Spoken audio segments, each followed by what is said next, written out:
Y'all didn't know we were going to do this, did you? Memories. Oh boy, all the memories that I have as a homeschooling student. I think one of my best memories has been the rules that you have to make for your homeschooling student. You know, I'm sure the parents, I've heard my parents complain about it, I'm sure other parents could relate, but I heard them say once, "You would not believe the rules we have to make in our house for our homeschooling student." Let me give you an example. So one day I was tinkering around, and my mom came in the room and asked, "Kason, what are you doing?" And I said, "Oh, nothing much, just adjusting the nozzle on my flamethrower." To which she replied, "Okay, hold up. There is a new rule. There is a new rule. There is to be no flamethrowing experiments inside this house." Okay, so I went outside to experiment with the fuel I was planning on using in my flamethrower. And so I lit a little bit on fire, and it burned like I expected it to, but just then Mom comes outside and says, "What are you doing? What's going on?" I say, it's a fire experiment. And she says, "New rule. There is a new rule. There is to be no fire experimentation in the front yard in view of the neighborhood firefighters."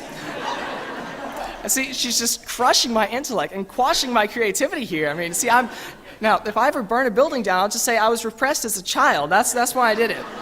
Okay, now, so I go to the backyard. I go to the backyard, and I'm not inside the house, so I'm all good, right? And so to test the principle that I'm trying to use for my flamethrower, I decide to put a little bit of fuel in my air cannon and see if that will behave the same way. So I load the air cannon, put some fuel in, and light the barbecue lighter on the end of the barrel. And so I shoot it off, and whoosh, big fireball goes off into the sky. And Mom comes outside and says, "What are you doing?" And I say, Mom, guess what? I've cracked the secret of making a good flamethrower. See, watch this. Whoosh. And she says, "New rule." New rule. There is to be no fireball launching inside the city limits. Okay, so then I should go back to my boring old flamethrower. Fireball launching, that's awesome, but then it's just a flamethrower. So I take the flamethrower, and I'm trying to light the barbecue pit, see if I can start a fire in the barbecue pit. And it's working great, but a little bit of fuel leaked out of the air vents at the bottom of the barbecue pit onto the grass. Set the grass on fire. So Mom comes outside, and guess what? New rule. There is a new rule. There are to be no fire experiments in the absence of an extinguishing device within arm's reach. If you're going to have a fire experiment in the backyard, there has to be a water hose within arm's reach. Now, I do remember all the rules, and it seemed for a while that that's all there was to homeschooling, just rules and math and then more rules. But as I've grown older, I've learned that homeschooling is not really about the rules.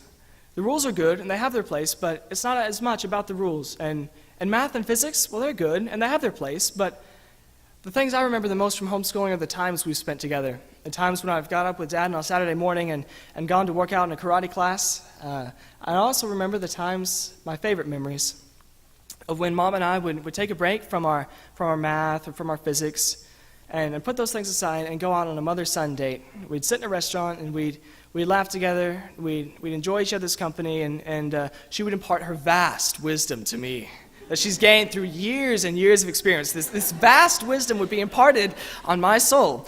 And we sit together, and we talk of school and college, girls, and life in general. And those are the things I remember the most, the times that we've spent together. So thank you, Mom and Dad, for working hard. Thank you for making the decision to homeschool me and to spend so much of your lives helping me become the best young man that I can be. Thank you for being the best parents that I could ever ask for.